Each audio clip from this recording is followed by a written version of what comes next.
معزز اساتذہ کرام، آپ حضرات کا بڑا اونچا مقام ہے کہ آپ طلبہ کرام کو پڑھاتے ہیں۔ اللہ تعالیٰ آپ کی محنتوں کو قبول فرمائے۔ یہ عاجز ایک گزارش کرنا چاہتا ہے کہ کوشش کریں، پوری کوشش کریں، اپنے غصے پر قابو رکھیں اور یہ حضور کے مہمانوں کو نہ ماریں۔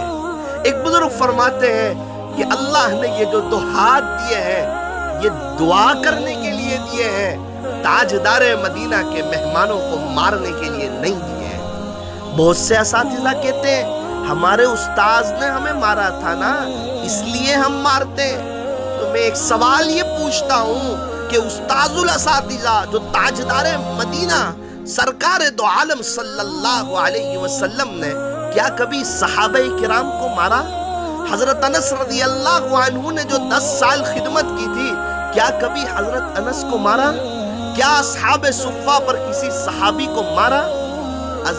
معزز اساتذہ کرام، آپ کو اللہ کا واسطہ، آپ کو اللہ کا واسطہ، میں نے 20 مثال میں آپ کو دے سکتا ہوں، آپ میں 20 مثال دے سکتا ہوں۔ جو مارنے والے ہیں وہ سب پریشان ہیں اور ان پر حالات اتنی تیزی کے ساتھ آتے ہیں، کسی پر ذاتی حالات، کوئی بیماری کے حالات، کسی پر بچوں کے حالات، کسی پر سحر کے حالات اور کسی پر اپنی بیٹیوں کے حالات۔ وہ اتنے پریشانی میں ڈوبے ہوئے ہوتے ہیں۔ آپ نے شیخ سعدی رحمت اللہ علیہ کا وہ جملہ تو سنا ہوگا جس کا خلاصہ یہ ہے کہ 2 آدمیوں کو تلاش کرنے پر بھی تلاش نہ کر سکا، ایک وہ جس نے اللہ کے نام پر دیا ہو اور غریب ہو گیا ہو، ایسا مجھے آج تک کوئی نہیں ملا، اور دوسرا وہ جس نے کسی پر ظلم کیا ہو اور اللہ کی پکڑ سے بچ گیا ہو، ایسا بھی مجھے کوئی نہیں ملا۔ ہمارے یہاں عجیب حال ہے، کبھی گھر کا غصہ کلاس میں اتار دیتے ہیں، باہر کا غصہ ہم کلاس میں لے کر نہ آئے۔ روزانہ ہم نرم ہوتے ہیں، ایک طالب علم پر غصہ آیا، اب دوسرے بچے کو اس کے آتے ہی پہلی غلطی پر مارنا شروع کر دیتے ہیں، حالانکہ روزانہ اس کی 3 غلطی چلا رہے ہیں، لیکن آج پہلے طالب علم پر غصہ آیا، اب بچے سمجھ جاتے ہیں کہ پورا گھنٹہ استاذ غصے میں رہیں گے۔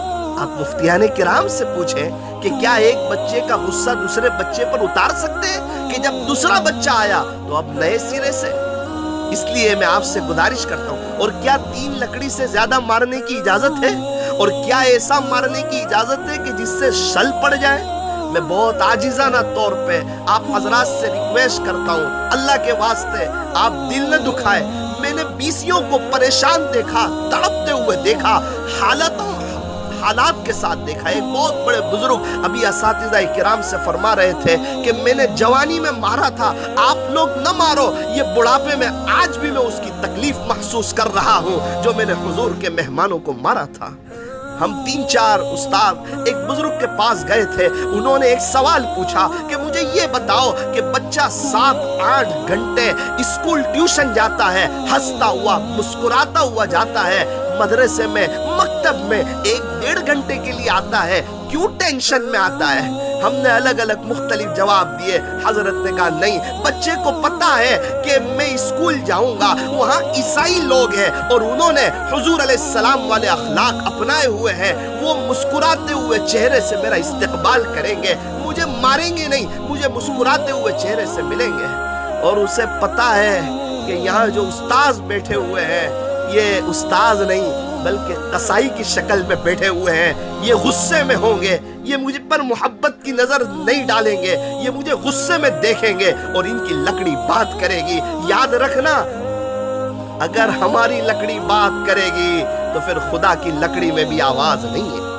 اور اگر کوئی بغیر لکڑی کے نہ پڑھا سکتا ہو یا عاجز اسے مشورہ دینا چاہتا ہے کہ پڑھانا چھوڑ دے، کچھ اور کام کرے، لیکن حضور کے مہمانوں کو مارنا چھوڑ دے۔ آپ کو اللہ کا واسطہ، اگر 250 بچے ہمارے پاس حافظ ہو گئے اور ایک اگر ہماری سختی کی وجہ سے چلا گیا اور اس نے قیامت کے دن ہمیں پکڑ لیا تو ہمارا معاملہ مشکل بھی ہو سکتا ہے۔